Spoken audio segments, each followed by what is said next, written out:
করেছিলাম এবং আমি এই কমিশনের চেয়ারম্যান এই সরকার দ্বারা নিয়োজিত হয়েছে। তো রৌমারী যুদ্ধ, পদুয়া রৌমারী যুদ্ধ যখন হয় ভারতের সঙ্গে, ভারত পরাজিত হয়, তাদের অনেক মানুষ, অনেক সৈনিক মারা যায়। তখন আমাকে এই বিডিআর এর ডিজির পদ থেকে অপসারণ করে আপনার বগুড়া ডিভিশনের জিওসি করা হয়, 11 পরবর্তী ডিভিশন। এরপরে 1 বছর ডিজি লেভেলের কোনো কনফারেন্স কিন্তু বিডিআর এবং বিএসএফ ডিজি ব্যাপারে কনফারেন্স হয়নি। এটার রিটেন রিপোর্ট আমাদের কাছে আছে। অর্থাৎ ভারত ওই সময় বিএনপি এবং জামাত জোট সরকার, এই সরকারের উপরে চাপ সৃষ্টি করেছিল যে জেনারেল ফজলুর রহমানকে আর্মি থেকে বের করে না দেওয়া পর্যন্ত এই কনফারেন্স হবে না। এবং 2000 সালে 17ই মার্চ আমাকে চাকরি থেকে অকালীন বাধ্যতামূলক অবসর দেওয়া হয় বিএনপি জামাত সরকারের সময়। আমার দৃঢ় বিশ্বাস যে তখন থেকেই কিন্তু এই ভারত ষড়যন্ত্র শুরু করে। আমি যতদিন আর্মিতে ছিলাম ভারত এটা করার সাহস করেনি।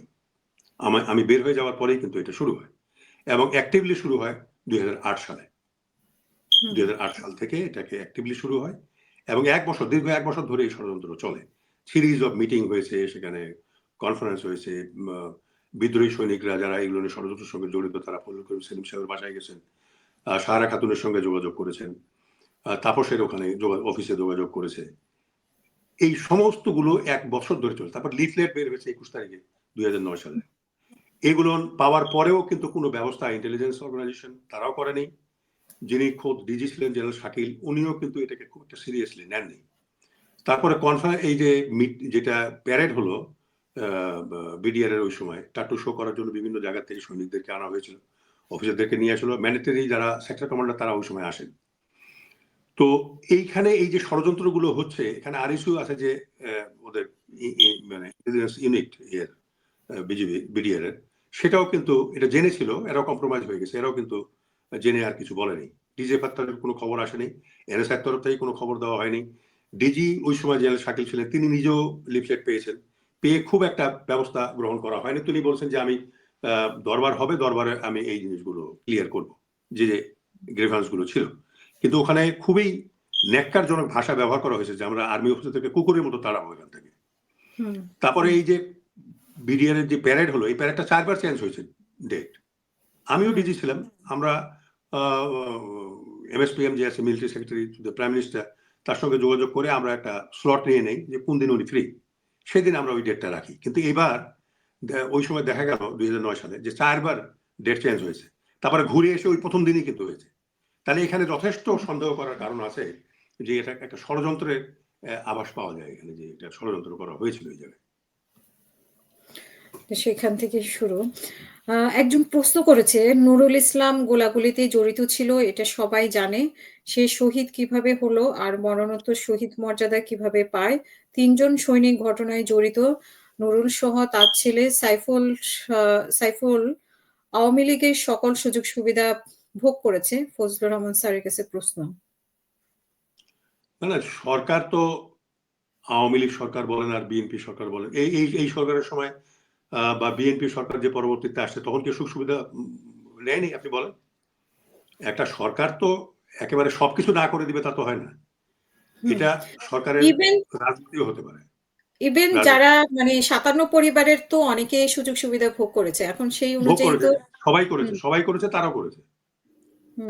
ওই সময় ওই যে শহীদ পরিবার, তাদেরকে বিভিন্ন ভাবে সহায়তা করা হয়েছে, তো তাকেও করা হয়েছে।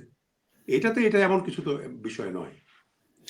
আপনি যে বলেছিলেন যে আপনি যখন 2001 পদুয়ার ঘটনার পরে আপনাকে সরিয়ে দেওয়া হয়েছে, তো সেখানে আমরা আসলে সেই তখন থেকে বা এখন পর্যন্ত বিডিআর ঘটনার পরেও আমরা দেখেছি যে অনেকেই পুরস্কৃত হয়েছে। এই যে যারা ভিকটিম ফ্যামিলি, তারাও কিন্তু অনেকে পুরস্কৃত হয়েছে। তা আবার বা যারা এই ঘটনার সাথে জড়িত ছিল, তারা কিন্তু পদোন্নতি পেয়েছে। তো আবার অনেকে যারা প্রতিবাদ করেছে, তারা কিন্তু অনেক নির্যাতনের শিকার হয়েছে। তো সেই বিষয়গুলো কি আপনাদের তদন্তে এসেছে কিনা? সবগুলো এসছে, সবগুলো। এমন কোনো বিষয় আমরা ছেড়ে দেইনি। প্রত্যেকটা বিষয়ে আমরা তদন্ত করেছি। তদন্ত করে আমরা জানবার চেষ্টা করেছি যে কেন এটা হলো, কেন হলো, কিভাবে হলো। এগুলো আমরা তদন্ত করেছি, সবগুলোই করেছি। এমন নয় যে আমরা করিনি। হুম। আ বর্তমান যিনি সেনাপ্রধান উনি একটি প্রোগ্রামে ২২শে মে যদি আমি ভুল না করে থাকি ২২শে মে উনি ইফ নট বার্জ আ এবং ফুল স্টপ এরকম বলেছিলেন যে বাইরের কোন দেশ জড়িত না। তো এই কথাটা যখন বলে তখন আপনিও সরাসরি ছিলেন। এটা কোনভাবে প্রভাবিত হয়েছে কিনা পরবর্তীতে এবং আ উনার আসলে কোন সম্পৃক্ততা পাওয়া গেছে কিনা সেই বিটিআর ঘটনায় এবং জাহাঙ্গীর আলমের কথাও আমি জিজ্ঞেস করব যে উনারও কোন সম্পৃক্ততা আপনাদের তদন্তে উঠে এসেছে কিনা? দেখেন উনি আ উনার স্টেটমেন্ট আমরা চেয়েছিলাম। উনি সশরীরে এসে আমাদেরকে লিখিত স্টেটমেন্ট আমাদেরকে দিয়েছেন।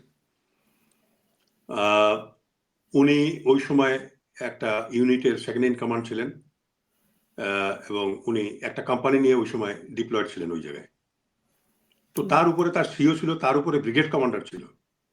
তো একজন মেজরের ওই সেকেন্ড ইন কমান্ড হিসেবে তার কোন কমান্ড তো ওই সময় ব্যাটালিয়নে ছিল না। এজন্য যে তার সিও সেখানে উপস্থিত ছিলেন।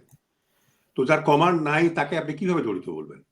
এবং তার আগে তার সিও হুম, ছিল সেখানে উপস্থিত, তার ব্রিগেড কমান্ডার উপস্থিত ছিল। আমরা তাদের বিষয়ে ডিটেইল তদন্ত করেছি এবং আমাদের হুম, মতামত আমরা জানিয়েছি। কাজেই ও ওইটা যদি হয় তাহলে প্রত্যেকটা মেজরকেই আমাদের বিচারের আওতায় আনতে হয়। এটা তো সম্ভব নয়। আর তাছাড়া উনি জড়িত নয় তো এটা হবে কি করে? এটা তো তার কমান্ডিং অফিসার সেখানে ছিলেন তো উনি কি করবেন? আমি হুম, নিজেও সেকেন্ড ইন কমান্ড ছিলাম একটা ইউনিটের। আ ওইটা একটা মেজর কি করতে পারে সেটা আমরা সবাই জানি আর্মিতে। এটা বলার হুম। অপেক্ষা রাখে না আরকি। এই।